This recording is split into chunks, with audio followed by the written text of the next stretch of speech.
Hello and welcome. My name is Jyotsna Kumar, and today we will be discussing the developments taking place in the Russia-Ukraine war. The Ukrainian security services have conducted a massive drone attack against Russian military air bases on Sunday, striking thousands of kilometers from the front line in what President Zelensky said was their longest range operation ever. The operation, codenamed Spiderweb, required months of preparation and the smuggling of drones into Russian territory. The drone attack targeted air bases and nuke bombers and nuclear-powered submarines. Now, to discuss more on these developments, we are now being joined by Scott Lucas from Dublin. He is a professor at the University of College Dublin and an international affairs analyst. Welcome, sir. Thank you for having me. Now, these attacks, as said by reports, were prepared for more than a year. Drones were smuggled and the attack was carried out under President Zelensky.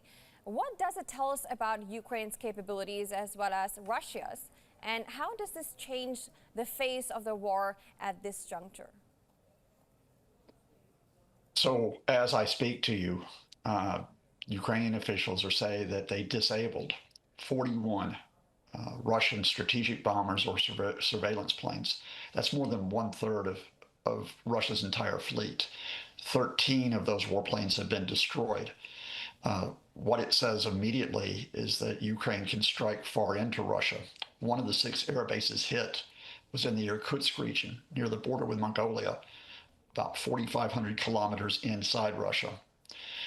There were others that were more than 1,800 kilometers away. With this type of devastating strike, what it says in a general sense is that this is a war on multiple fronts, or rather this is a Russian invasion, which now has consequences on multiple fronts. Certainly the front line of the battlefield on the ground, especially in eastern Ukraine, where Russia is making gradual gains, is significant. Certainly Russia's missile and drone strikes, and Russia carried out record drone strikes early Sunday with more than 470 against civilian areas in Ukraine. Those are significant, but it is also significant that Ukraine is not only defending against those strikes, but can counterattack. And this counterattack by Ukraine is perhaps the most significant single military operation, at least since Ukraine sank the flagship of the Black Sea Fleet, the Moskva, in spring of 2022. Would you analyze this breach of Russian intelligence, and has Ukraine been able to make any considerable damage to Russia with these attacks? Well, first of all, that's a great question you raise, which is this is a serious intelligence failure because there were 150 drones that were smuggled in on these trucks without the drivers knowing about them. And Volodymyr Zelensky actually said in his address to the nation last night that one of the operations rooms to plan this attack was opposite a regional headquarters of the Russian State Security Service, FSB. How could they get away with this for 18 months of planning it and have 117 of the 150 drones strike their targets? What it says in terms of capabilities, yes, this affects Russia both in a specific sense and in a wider sense. Specifically, these strategic bombers fired cruise missiles into Ukraine and have done since the start of the invasion. They have terrorized civilian areas. Now Russia does not have as much of a capability to try to break that Ukrainian civilian will. But in a wider sense, this is part of Russia's, strategic approach, not just to Ukraine, but to other countries. Russia, in a sense, is now on the back foot in a wider sense versus NATO countries, versus the US, versus Europe. Now, I don't expect NATO to attack Russia. That's not what's going to happen here. But it means that feeling of vulnerability is going to increase for Vladimir Putin, even as he decides that he has to conquer Ukraine, has to defeat Ukraine, even though he shows little sign of doing so. Right, and of course, that being said, we look forward to the retaliation from Russia. Now, in conversation with military expert Lieutenant Colonel Daniel Davis, we discussed about Russian response to this attack. And he did mention that we could see Oreshniks fly and hit Kyiv in the coming days. How do you predict Russian response to be like after these attacks? Well, Russia has, as demonstration strikes, fired the Oreshniks in the past, but they don't have a large stock of Oreshniks. It's not really been part of their approach. they may try to carry out another symbolic strike, but I don't think it'll be consequential. In a wider sense, and we always hear this from the Kremlin, they always thump their chest about their nuclear weapons. We have pro-Kremlin activists who keep saying, oh, Ukraine shouldn't have done this because Russia will now use nuclear weapons. I highly doubt that Russia will do that. Once Russia resorted to nuclear weapons, they've effectively lost this war. They've lost it because no country in the world, not even China, is going to accept that use of nuclear weaponry. And because when you use nuclear weaponry, it's effectively an admission that you cannot win using conventional means. So I think there will be a lot of pouting by the Russians today. But I think the focus today is actually not on how they retaliate. It's actually going to be on these talks in Istanbul, the second set of talks between Ukraine and Russia in an attempt to end the invasion. Right, I was going to come to the talks before that, and the timing seems to be very interesting. Germany just a few days ago had offered to help Ukraine develop long-range missiles to strike Russia, and German Chancellor Merz had lifted the range limits on Ukraine weapons to hit targets inside Russia, and days after that we see this longest range operation. Now, what is your opinion on that? I think the Merz statement in Germany is largely symbolic at this point, because what Merz said is that the U.S., France, and U.K., which have provided long-range missiles to Ukraine, had already lifted the limits. And perhaps more importantly, there's no confirmation from Germany yet that they're going to supply their own long-range missiles, Taurus missiles, to Ukraine, something which had been opposed by the previous German government. But most importantly, I think what the Ukrainian strike yesterday showed is you don't need long-range missiles necessarily to cause damage to Russia. You know, almost more than a third of Russia's strategic bomber fleet disabled by drones. Far less expensive than long-range missiles, far more flexible than long-range missiles, provided you can get them into the country, which is precisely what Kyiv did. Right. And not talking about the talks, the ceasefire talks. What do you think Ukraine wanted to achieve by these attacks when ceasefire talks were scheduled just a day after? And how does this ultimately influence the talks between Ukraine and Russia now? There was an interesting statement from both President Zelensky and the State and Security Service SBU yesterday, quoting a Ukrainian poet, which said, "You cannot break us. You cannot defeat us." You know, and that has been true. This full-scale invasion is now in its 40th month. And having said it would conquer Kyiv within a few weeks, the Kremlin is still not only failed to do that, it's actually on the back foot in some respects.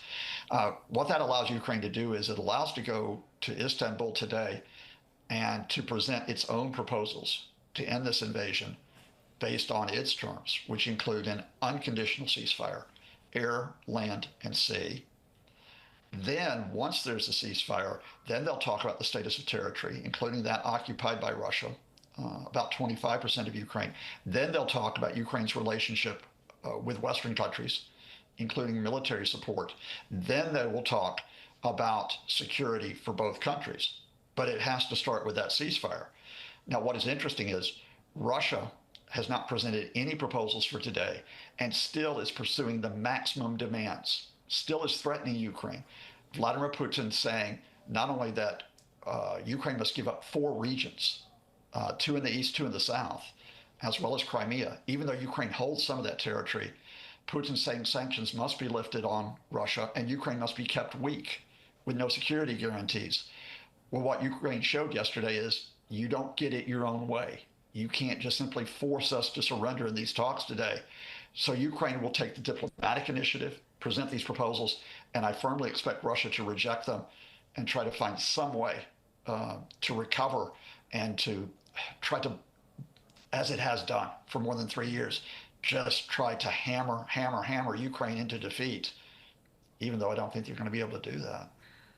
All right. Well, the United States, as I said, played a big role in getting the two sides to the table in Istanbul. Trump did say he will back out of the whole deal if he sees no result. How would you predict U.S.'s response to Ukrainian attacks now? Well, I think, first of all, I'd say that Europe's been far more important than the U.S. in getting these talks between Ukraine and Russia. And the reason why I say that is, remember, back in February, the Trump administration was talking directly to Russia. That was the way they were going to bring out these proposals. Now, Vladimir Putin overplayed his hand. He demanded too much. And that created the space for Europe to come in and support Ukraine, including over security guarantees, including over the proposal for the unconditional ceasefire. Now, Donald Trump will continue to swing this way and that, like an unpredictable weather vane, as to which side he is on. More importantly, are the officials in the Trump administration. And they are split. There are some officials in the Trump administration, like the envoy Steve Witkoff, who favor the Kremlin. But there are others, like the envoy to Ukraine, Keith Kellogg, who think that you cannot just side with Russia. I think those officials at this point actually have the initiative. So I think there will be U.S. support for Ukraine to try to get this ceasefire, if not from Trump himself, from others in the administration. As I said, I think the Kremlin right now is on the defensive, not just with these military strikes, but in terms of the political and diplomatic dynamics of the conflict. Right. Of course, we're looking forward to what actually happens in the round of talks, because we saw that the first round of talks, they agreed on large-scale prisoner exchange and to swap notes on what their vision for a peace deal might look like. Russia said it will present a memorandum of its peace terms. Looking after these attacks, what do you think could possibly be the outcomes of these talks after these attacks? We may have another, what we used to call confidence building measure, which is another prisoner of war exchange. But in this case, I don't think it builds confidence, because the fundamental here is the Kremlin does not want to compromise. Russia has said for days, again, because they were under pressure from Trump administration officials and indeed from Donald Trump, who was criticizing Vladimir Putin, Russia said, oh, we have a memorandum. We have a memorandum. We still haven't seen that. And I'm not sure we'll see one today, because a few days ago, Sergei Lavrov, the foreign minister, restated that Russia wants at least those 4 regions of Ukraine. Russian negotiators told Ukraine in the first set of talks, if you don't give us 4 regions, next time we come talk to you, we're going to demand 6 regions. Russia is demanding that the sanctions be lifted. Russia is demanding that Ukraine cannot, not just that it can't join NATO, that it cannot have security guarantees. And Sergei Lavrov says, we don't see the Zelensky government as legitimate. So Russia, just as it did in February 2022, is trying to break the Zelensky government, break civilian resistance, and effectively make Ukraine part of Greater Russia. Right, and talking they about haven't backed away from that. Right.